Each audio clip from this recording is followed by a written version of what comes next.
आप सभी को डीएम क्लासेज में स्वागत है। जैसा कि हमारे सभी प्रतियोगिता भागी को पता है कि यह डीएम क्लासेज में बिहार पुलिस सिपाही भर्ती परीक्षा के लिए प्रैक्टिस सेट जो है वह जारी है प्रीवियस ईयर क्वेश्चंस का। तो आप देर न करें और डीएम क्लासेज चैनल को सब्सक्राइब, लाइक, शेयर करें ताकि जब भी क्वेश्चंस प्रैक्टिस कराया जाता है तो आपको नोटिफिकेशन मिल जाएगी, ताकि आप समय से क्लास को देख पाएंगे।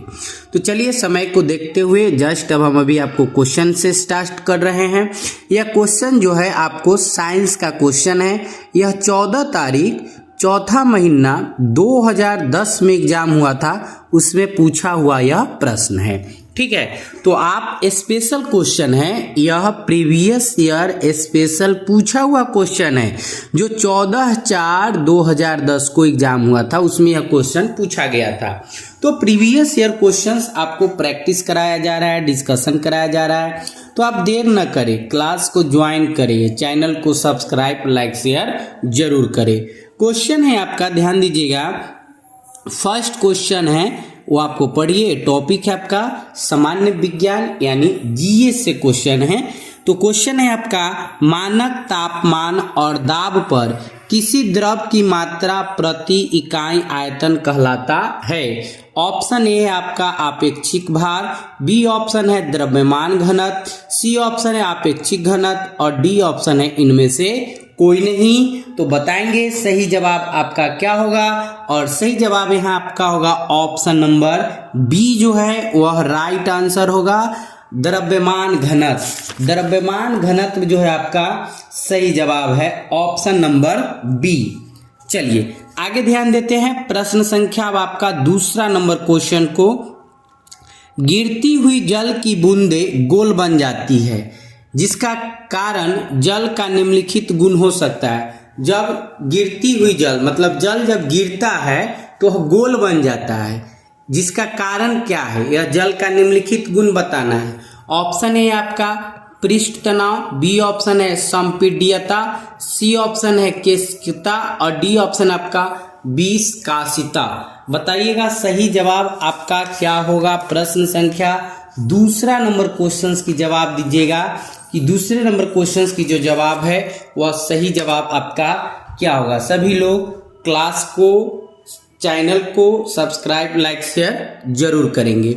और सही जवाब जो है आपका प्रश्न संख्या दूसरे नंबर क्वेश्चंस का ए ऑप्शन आपका यहाँ सही जवाब है। पृष्ठ तनाव के कारण जब जल नीचे की ओर गिरती है तो वह गोल बन जाती है, इसका कारण है पृष्ठ तनाव। द्रव जो है एक स्वतंत्र रूप से पृष्ठ में कम से कम क्षेत्रफल पर प्राप्त करने की उसकी प्रवृत्ति होती है, जिस कारण से पृष्ठ सदैव तनाव की स्थिति में रहता है।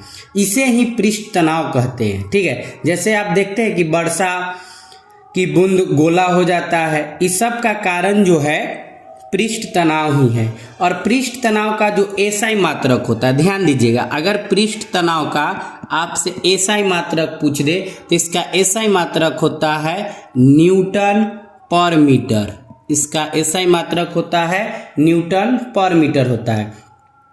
यह जो है घुलनशील नमक मिलाने पर जल का पृष्ठ तनाव जो होता है बढ़ भी जाता है। तो आपका सही जवाब है ऑप्शन नंबर ए। तीसरा क्वेश्चन देखते हैं कि यथार्थ दाब निम्नलिखित के बराबर होता है। तो ए ऑप्शन है गेज दाब प्लस वायुमंडलीय दाब, बी ऑप्शन है गेज दाब माइनस वायुमंडलीय दाब, सी ऑप्शन है वायुमंडलीय दाब माइनस गेज दाब और डी ऑप्शन है आपका गेज दाब माइनस निर्वात दाब। बताएंगे सही जवाब क्या है। प्रश्न संख्या आपका तीसरा नंबर क्वेश्चंस का सही जवाब बताएंगे हमारे सभी प्रतियोगिता भागी कि सही जवाब आपका क्या होगा। और सही जवाब है आपका ऑप्शन नंबर सी, वायुमंडलीय दाब माइनस गेज दाब, यानी सी ऑप्शन जो है आपका राइट आंसर है, ऑप्शन नंबर सी। चलिए आगे देखते हैं प्रश्न संख्या 4 नंबर क्वेश्चन। निम्नलिखित जल निम्नगन पृष्ठ पर परिणामी बल जिस बिंदु पर कार्य करता है वह कहलाता है गुरुत्व केंद्र, बी ऑप्शन गंभीरता केंद्र, सी ऑप्शन दाब केंद्र और डी ऑप्शन आपका उत्प्लावन केंद्र। बताइएगा सही जवाब आपका क्या होगा यहाँ पर। और सही जवाब है आपका ऑप्शन नंबर डी जो है वह राइट आंसर है, उत्प्लावन केंद्र। उत्प्लावन केंद्र जो है आपका यहाँ पर सही जवाब है। आपको पता है कि द्रव का वह गुण है जिसके कारण वह वस्तु पर ऊपर की ओर एक बल लगाता है और उससे क्या होता है उत्प्लावक, उसे ही हम लोग उत्प्लावक बल कहते हैं। यानी सही जवाब है आपका ऑप्शन नंबर डी। आगे ध्यान देते हैं प्रश्न संख्या 5 नंबर। उत्प्लावकता निम्नलिखित पर निर्भर करती है। ए ऑप्शन है दाब जिसके साथ द्रव विस्थापित होता है, बी ऑप्शन है विस्थापित द्रव का भार, सी ऑप्शन है द्रव की विस्कासिता और डी ऑप्शन है द्रव की संपीड्यता। बताएंगे सही जवाब आपका क्या होगा प्रश्न संख्या 5 नंबर क्वेश्चन का। और सही जवाब है आपका यहाँ ऑप्शन नंबर बी, विस्थापित द्रव का भार। ध्यान दीजिएगा कि जब कोई वस्तु किसी द्रव में पूरी अथवा आंशिक रूप से डुबाया जाता है तो उसके भार में क्या आ जाता है, कमी का आभास होता है। और जब कमी का आभास होता है तब भार में यह आभासी कमी वस्तु द्वारा हटाए गए द्रव के भार के बराबर होता है। ठीक है, और इसका सिद्धांत, इस सिद्धांत को हम लोग आर्किमिडीज ने दिया था, इस सिद्धांत को आर्किमिडीज ने दिया था। यानी सही जवाब है आपका ऑप्शन नंबर बी। यह डीएम क्लासेज जो है सौरभ सर के द्वारा संचालन किया गया है, जो बिहार पुलिस का स्पेशल टारगेट बैच के लिए चलाया गया है। प्रीवियस ईयर क्वेश्चन प्रैक्टिस कराया गया है। तो आप देर न करें और क्लास को, चैनल को लाइक, सब्सक्राइब, शेयर जरूर करें। प्रश्न संख्या 6 नंबर। नियत आयतन पर गैस के इकाई द्रव्यमान का तापमान 1 डिग्री सेल्सियस बढ़ाने के लिए आवश्यक ऊष्मा की मात्रा कहलाती है। ए ऑप्शन नियत आयतन पर विशिष्ट ऊष्मा, ऑप्शन बी नियत दाब पर विशिष्ट ऊष्मा, ऑप्शन सी किलो कैलोरी और डी ऑप्शन है इनमें से कोई नहीं। तो जवाब दीजिएगा और सही जवाब होगा आपका ऑप्शन नंबर ए, नियत। ऑप्शन नंबर ए होगा नियत आयतन पर विशिष्ट ऊष्मा। तो ए ऑप्शन जो है आपका सही जवाब है। आगे ध्यान देते हैं प्रश्न संख्या 7 नंबर क्वेश्चन। सुरक्षा बल्ब का कार्य है। ए ऑप्शन बॉयलर के भीतर भाप का दाब जब कार्यचालन दाब से अधिक हो जाए तब भाप को बाहर निकालना, बी ऑप्शन बॉयलर के भीतर जल का स्तर इंगित करना, सी ऑप्शन भाप बॉयलर के भीतर भाप का दाब मापना, डी ऑप्शन इनमें से कोई नहीं। बताइएगा सही जवाब। और इसका सही जवाब है प्रश्न संख्या 7 नंबर क्वेश्चंस का ए ऑप्शन जो है आपका सही जवाब होगा कि बॉयलर के भीतर जब भाप का दाब होता है तो उसमें जब कार्यचालन होता है तो दाब से अधिक हो जाए और तब भाप को बाहर निकाला जाता है। तो यह कार्य जो है सही, यानी ऑप्शन नंबर ए जो है आपका सही जवाब है। प्रश्न है 8 नंबर। पदार्थ का वह गुण जिसके कारण उसमें विरूपण स्थायी तौर पर रह जाता है क्या कहलाता है? भंगुरता, तन्यता, आघात वर्धनीयता और सुघट्यता। सही जवाब होगा इसका, बताएंगे। और सही जवाब इसका होगा ऑप्शन नंबर डी जो है वह सही जवाब है। आगे ध्यान देते हैं 9 नंबर प्रश्न कि चालक का प्रतिरोध होता है। ए ऑप्शन इसकी लंबाई के समानुपाती, बी ऑप्शन अनुप्रस्थ परिच्छेद क्षेत्रफल के उत्क्रमानुपाती और सी ऑप्शन पदार्थ की प्रतिरोधकता के समानुपाती और डी ऑप्शन है आपका इनमें से कोई नहीं। तो बताइएगा कि सही जवाब है आपका यहाँ पर क्या, जल्दी से बताइएगा। और सही जवाब जो है आपका क्वेश्चन नंबर 9 नंबर का ऑप्शन नंबर डी कि इनमें से कोई नहीं होगा। क्यों नहीं होगा तो समझिए, जब किसी चालक में विद्युत धारा के प्रवाहित होने पर क्या होता है, चालक के परमाणु तथा अन्य कारकों द्वारा उत्पन्न किए गए व्यवधान की ही चालक का प्रतिरोध कहलाता है। और प्रतिरोध का एसआई मात्रक, अगर आपसे पूछेगा प्रतिरोध का एसआई मात्रक, तो प्रतिरोध का एसआई मात्रक ओम होता है। प्रतिरोध का एसआई मात्रक ओम होता है, यानी सही जवाब है आपका ऑप्शन नंबर डी। आगे ध्यान देते हैं प्रश्न संख्या 10 नंबर। निम्नलिखित की कार्य प्रणाली में पीजो इलेक्ट्रिक प्रभाव का प्रयोग किया जाता है। ए ऑप्शन लाउड स्पीकर में, बी ऑप्शन माइक्रोफोन में, सी ऑप्शन एम्पलीफायर में, डी ऑप्शन आपका इनमें से कोई नहीं। तो बताइएगा सही जवाब आपका क्या है। प्रश्न संख्या जो है आपका 10 नंबर क्वेश्चन है आपके सामने में, और सही जवाब है आपका ऑप्शन नंबर डी कि इनमें से कहीं पे भी इसका उपयोग नहीं होता है। तो डी ऑप्शन आपका सही जवाब है। 11 नंबर क्वेश्चन है, अस्थायी चुंबक को जब दो भागों में तोड़ा जाता है तब क्या होता है। ए ऑप्शन दोनों भागों में चुंबक समाप्त हो जाता है, बी ऑप्शन प्रत्येक भाग में एक दक्षिण ध्रुव और दूसरा उत्तरी ध्रुव होगा, सी ऑप्शन प्रत्येक भाग में केवल एक ही ध्रुव होगा, और डी ऑप्शन है इनमें से कोई नहीं। तो बताइएगा सही जवाब क्या होगा। तो इसका जो सही जवाब है कि अस्थायी चुंबक को जब दो भागों में तोड़ा जाता है तब क्या होता है, तो इसका जवाब है कि प्रत्येक भाग में एक दक्षिण ध्रुव और दूसरा उत्तरी ध्रुव, यानी बी ऑप्शन जो है आपका सही जवाब है प्रश्न संख्या 11 नंबर क्वेश्चन का। आगे ध्यान देते हैं 12 नंबर क्वेश्चन।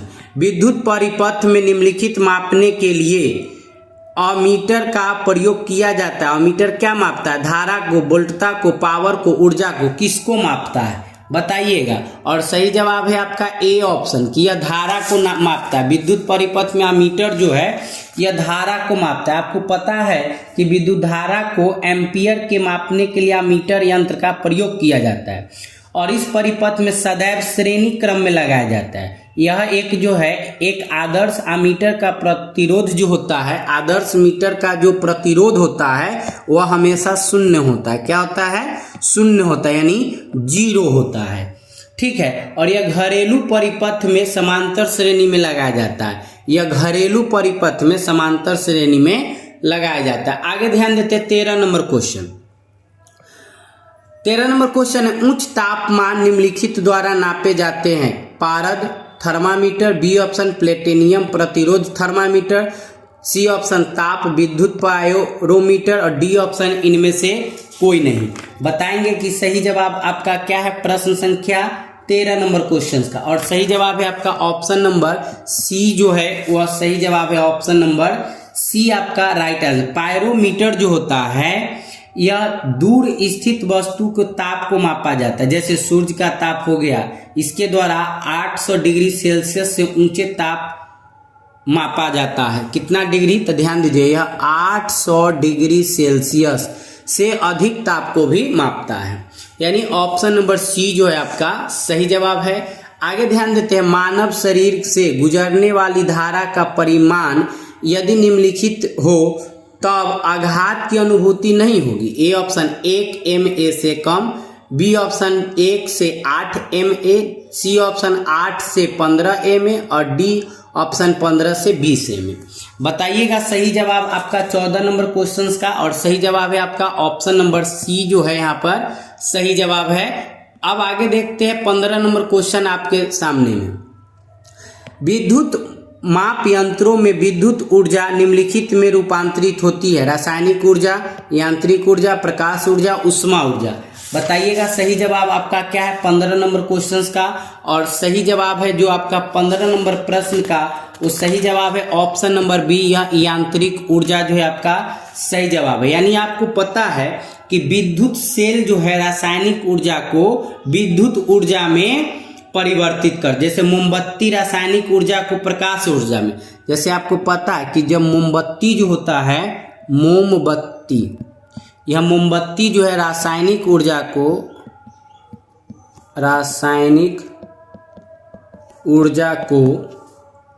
प्रकाश ऊर्जा में, प्रकाश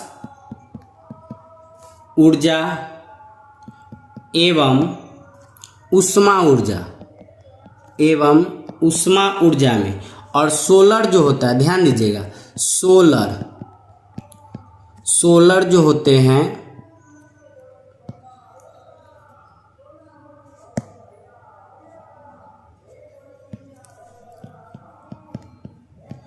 सोलर सेल जो है, सोलर सेल यह जो है सौर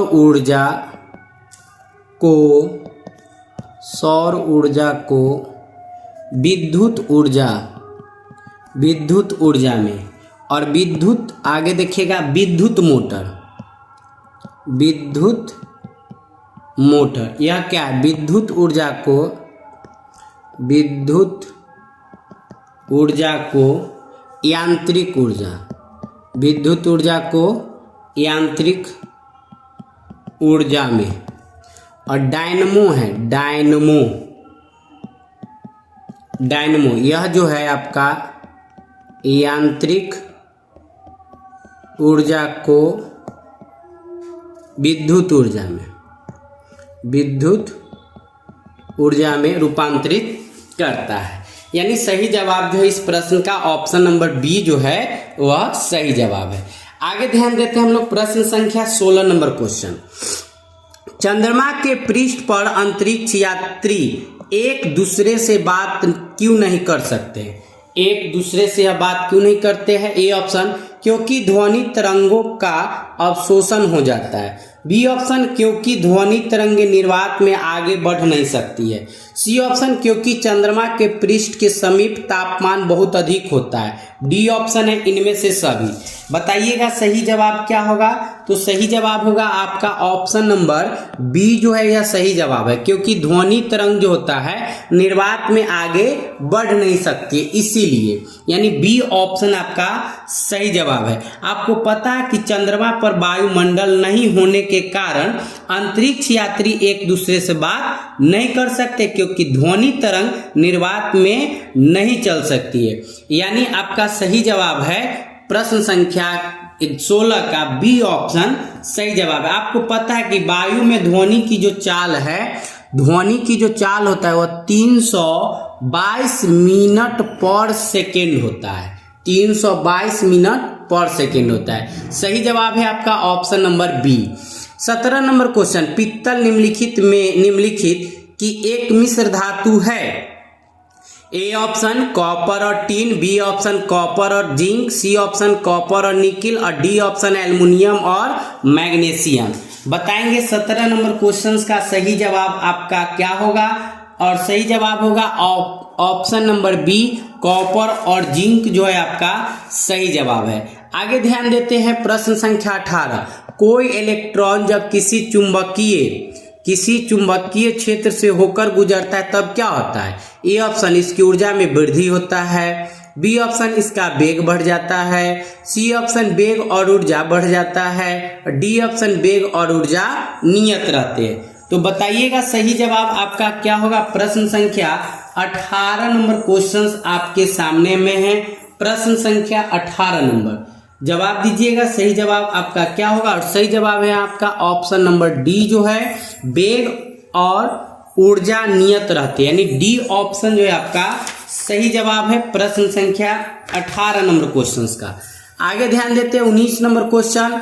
नाभिकीय रिएक्टरों में मंदक के रूप में प्रयोग किया जाता है जल, मीठा जल, कठोर जल, भारी जल।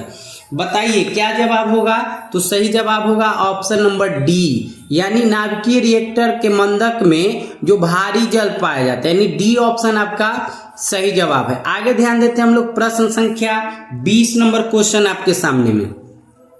साधारण तापमान पर जल द्रव में और हाइड्रोजन सल्फाइड गैस रूप में होती है।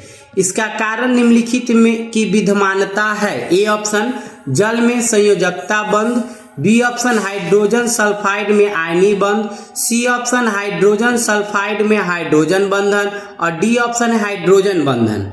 बताएंगे सही जवाब क्या होगा? प्रश्न संख्या 20 नंबर क्वेश्चन को डीएम स्टडी सेंटर आपको एक से एक question previous year question discussion करा रहे हैं, प्रैक्टिस करा रहे हैं। आप देर न कीजिए, क्लास को ज्वाइन कीजिए और क्लास की फायदा उठाइए। तो डी ऑप्शन जो है आपका सही जवाब है जल में हाइड्रोजन बंधन, यानी 20 नंबर क्वेश्चन का सही जवाब है आपका option number D. Very good, बहुत अच्छा। चलिए क्वेश्चन नंबर 21 नंबर देखते हैं। संवेग के बदलाव की दर निम्नलिखित के समानुपाती होती है। ए ऑप्शन बलाघूर्ण, बी ऑप्शन बल, सी ऑप्शन बल लगाने के दौरान लगा समय, डी ऑप्शन वेग में बदलाव। बताइएगा क्या जवाब होगा प्रश्न संख्या 21 नंबर क्वेश्चंस का? और सही जवाब होगा आपका ऑप्शन नंबर बी जो है, यहाँ राइट आंसर है ऑप्शन नंबर बी। चलिए आगे ध्यान देते हैं। प्रश्न संख्या 22 नंबर, ऊष्मागतिकी के प्रथम नियम के संबंध में निम्नलिखित में से कौन सा कथन सही नहीं है? ए ऑप्शन जल में संयोजक बंध, बी ऑप्शन हाइड्रोजन सल्फाइड में हाइड्रोजन बंधन, सी ऑप्शन ऊर्जा को एक रूप से दूसरे रूप में परिवर्तित नहीं किया जा सकता, डी ऑप्शन ऊर्जा को न तो बदलाया जा सकता और न ही नष्ट किया जा सकता है। तो सही जवाब आपका क्या होगा? प्रश्न संख्या 22 नंबर क्वेश्चन है आपका, और सही जवाब है आपका ऑप्शन नंबर सी जो है यह राइट है। ऊर्जा को एक रूप से दूसरे रूप में परिवर्तित नहीं किया जा सकता है। आपको पता है कि ऊष्मागतिकी का प्रथम नियम मुख्यतः ऊर्जा संरक्षण को प्रदर्शित करता है, और इस नियम के अनुसार किसी निकाय को दी जाने वाली ऊष्मा कार्यों को करने में व्यय होती है, यानी सही जवाब है आपका ऑप्शन नंबर सी।